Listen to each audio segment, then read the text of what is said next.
Good morning, students. Today we will have to discuss the monohybrid,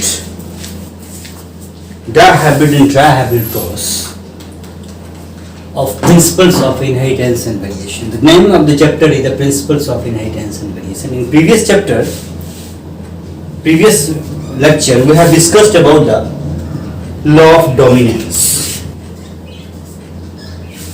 and we have discussed if a paired factor if any one factor of the paired factor of the allele is dominant type, their phenotypic expression is dominant. A pair of factor is responsible for one character. This law of paired factor says. And according to law of segregation, which we have discussed in that particular lecture, law of purity, that individual at the time of the gametization should be pure, because they will be divided into two half. Suppose this one is the homozygous, this one is the heterozygous, this one is the pure line, this one is the hybrid line. But at the time of gamete formation, the product of this pure and product of this hybrid both are pure. So it is called law of purity also.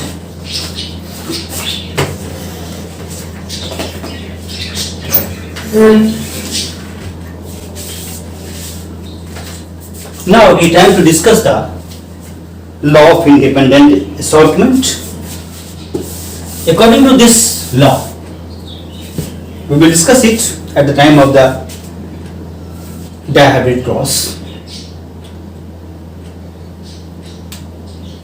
According to this law, the segregated gametes, suppose this is the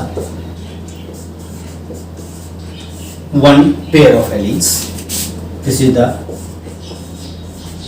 another pair of alleles. It is the case of the dihybrid cross. Their product is all TR type and their product is all TR type, and their F1 product is TT RR. This is the, if it is tall and red, then it is also tall and red. But it is hybrid and it is pure, it is also pure. When F1 cross with the F1, then you will observe that here is the parental type is tall and red and tall and dwarf and white. But we have observed that the tall red,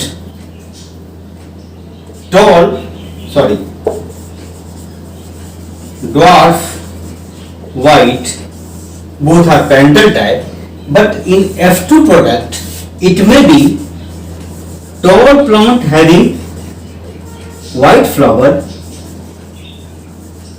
and dwarf plant having red flower. That is not parental type. That is a unique product. It means the red flower, in place of red flower, this two small r is there. In place of this white flower, either single or the double ready r is present. So in this way we can say that they are independent to us, or the gametes are independent to us. So it is not hard and fast कि one is with another, then it should be always. It may change. So this is the independent assortment, and today we will have to discuss about the how to calculate the genotype and phenotype of the monohybrid, dihybrid and trihybrid cross. Just we say in monohybrid cross. Monohybrid cross. We can see that capital T small t, their product is capital T small t, and this is the F1 product, and at the time of hybridization of the F1 or the selfing of the F1 product, there is capital T, capital T small t, capital T small t, and small t, and their ratio is either 1:2:1 or 3:1. This is genotypic ratio, and this one is the phenotypic ratio. We have discussed in previous lecture also. It is a very small unit cross, so we can calculate easily. But in case of the dihybrid or trihybrid cross, you will see that there is a, in case of the dihybrid cross, there are 16 boxes will be formed, and in the case of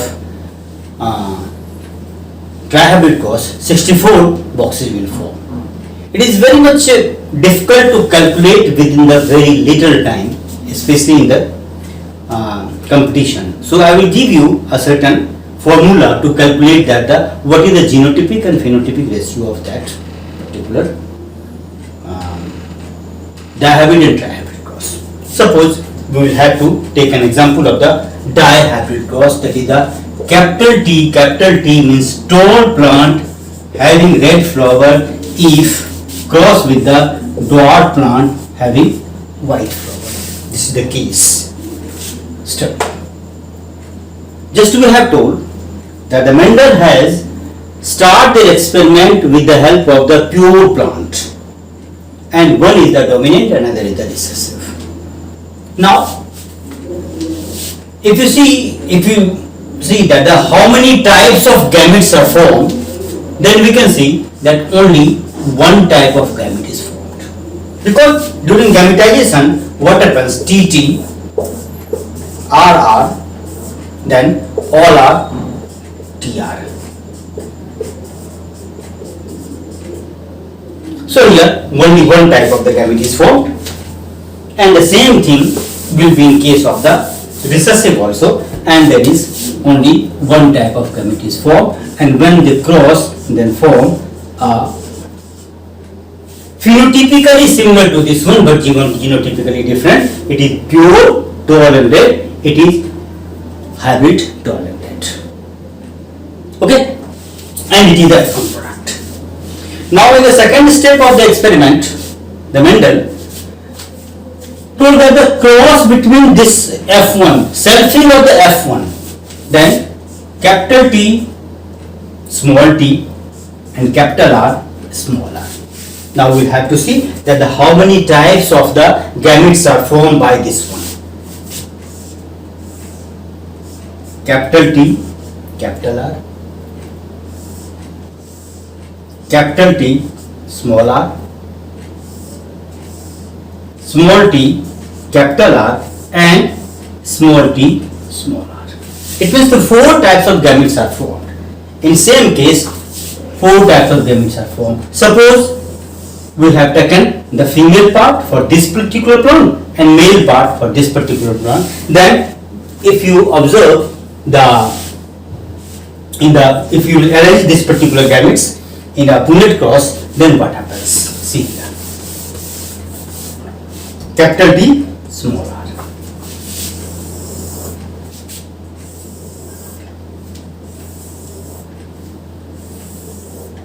Sure.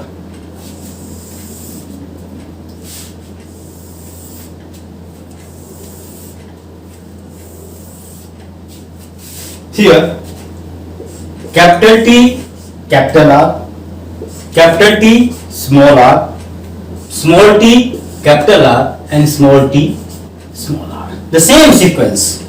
Capital T, capital R, capital T, small r, capital T, small t, capital R, and capital small t, small r. Suppose this one is male and this one is female. Now, what will be the product? Here, capital T, capital R, capital R, capital T, capital T, capital R, small r, capital T, capital R, and capital T, small t, capital R, small r. The same thing here, capital T, capital R, small r, capital T, small r, capital T, small t, capital R, small r, and capital T, small r, small r. Here, capital T, small t, capital R, capital T, small t, capital R, small r, small t, capital R, small t, capital R, small r. Here, the capital T, small t, capital R, small r, capital T, small t, capital R, small r, small t, capital R, small r, and small t, and small r. This is the Punnett cross. Now, firstly, we will have to know that what will be the phenotype of this and what is the ratio of this one. Now, just by following the norms of the law of paired factor, then we will see that this is the tall and red, this one is tall and red, this is tall and red, and this is also tall and red. This is tall and red, this one is tall and red, and this one is tall and red. If you go through it, this is the tall and red, and this one is also tall and red. It means a triangle of the tall and red, like this.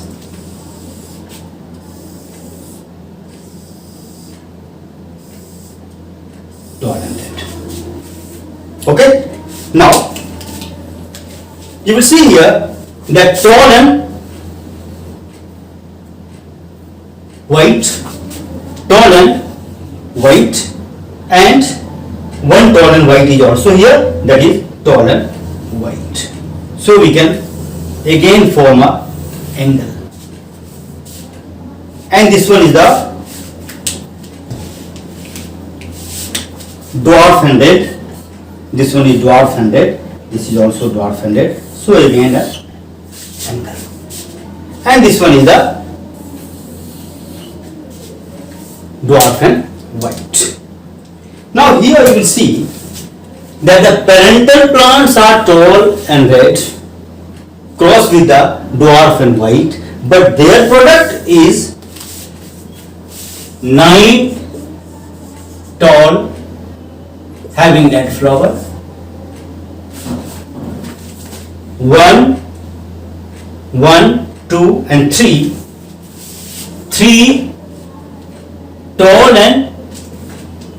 tall plant having white flower, and 3 dwarf plant having a red flower, and 1 dwarf plant having white flower. It means here the phenotypic ratio is 9:3:1, and total number of the product is 9 plus 3 plus 1, that is 16. Now the time to know that what is the genotype of this. Now we see here the genotype of this is the both are dominant. Here TT dominant and 1 recessive 1 dominant. Here 1 recessive 1 dominant and both dominant. It means several types of the dominant and recessive are here. So it is not easy to calculate within the very short time. Because of that we will have to go through a typical formula, and with the help of that formula we can come in conclusion that what is the genotype and what is the phenotype of this particular dihybrid or the trihybrid cross. Now come to the formula. As you know that in monohybrid cross, the phenotypic ratio is 3:1 and the genotypic ratio is 1:2:1. Okay? With the help of a formula that is 3:1 and or 1:2:1 and we can come in conclusion that what will be the ratio of the phenotype and genotype. N is equal to either monohybrid or dihybrid or trihybrid. Suppose tall plant having red flower, and their pod is wrinkle type, suppose. Cross with the dwarf plant having white flower and their seed is smooth type.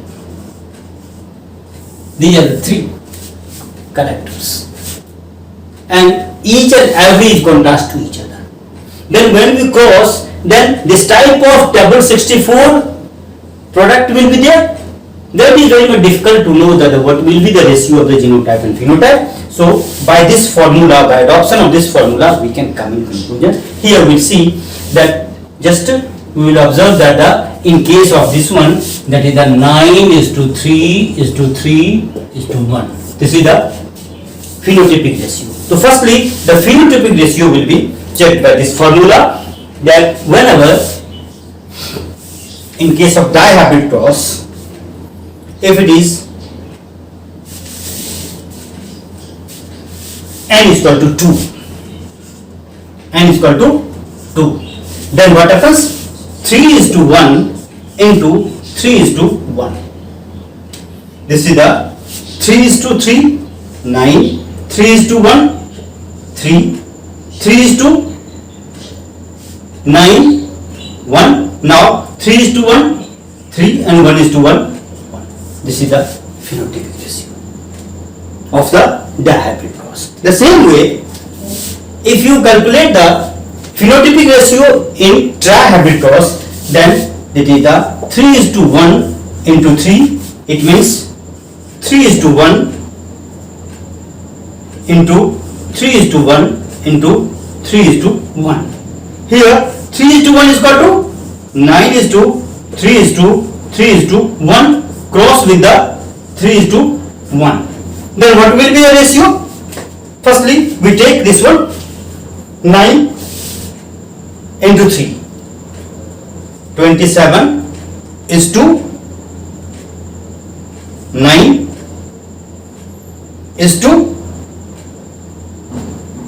in this way, 3 into 9, 27 is to 3:3, 9 is to 9 is to 3 is to 9 is to 3 is to 3 is to 1. So we can say here the 27 is to 9 is to 9 is to 9 is to 3 is to 3 is to 3 is to 1. This is the phenotypic ratio of the trihybrid cross. The same way, we will have to conclude the genotypic ratio of the dihybrid and trihybrid cross.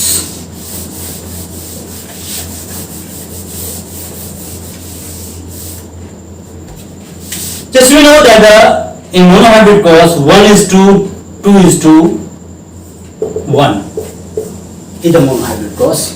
If you combine with just multiply with the 2 in case of the dihybrid cross, then what happens? 1:2:1 into 1:2:1. Then what happens?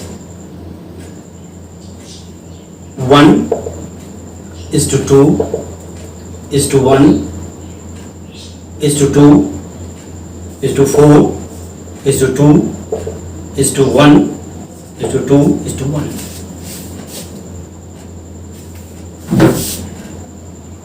1 is to 2 is to 1.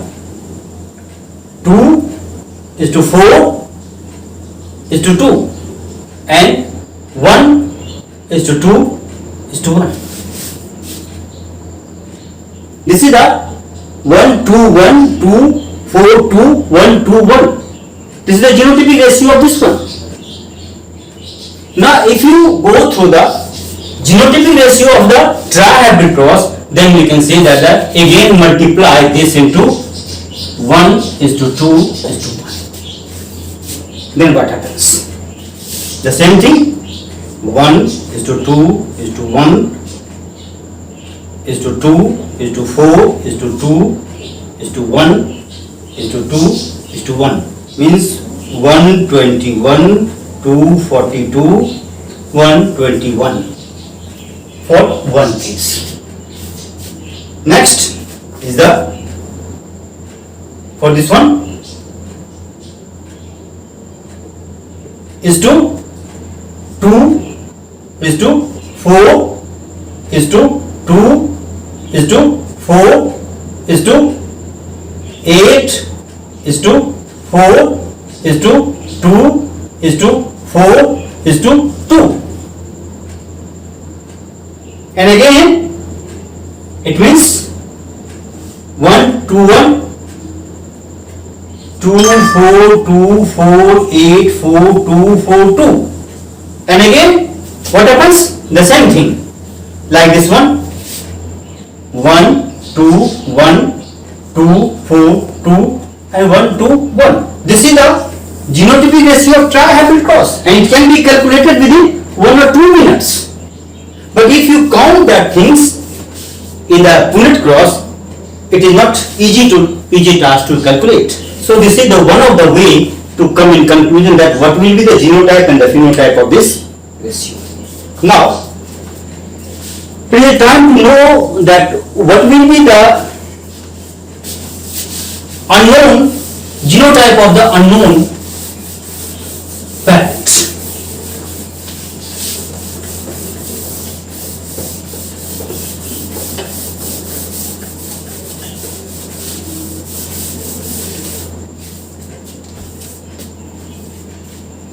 For these purposes,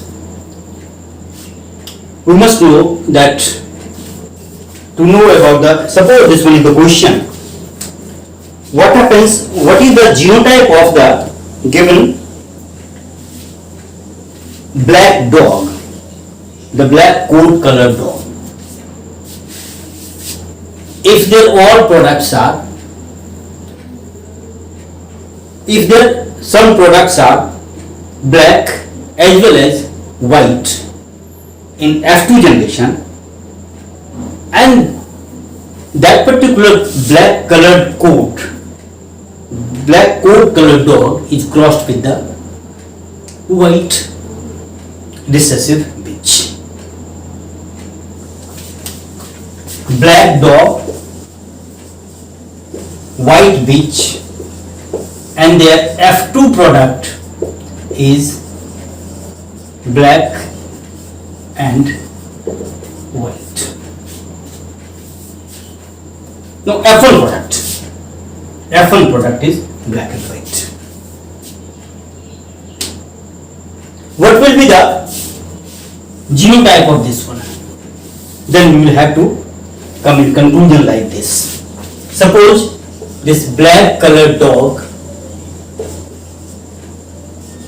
both will be the black colored dog, because black is the dominant and white is the recessive.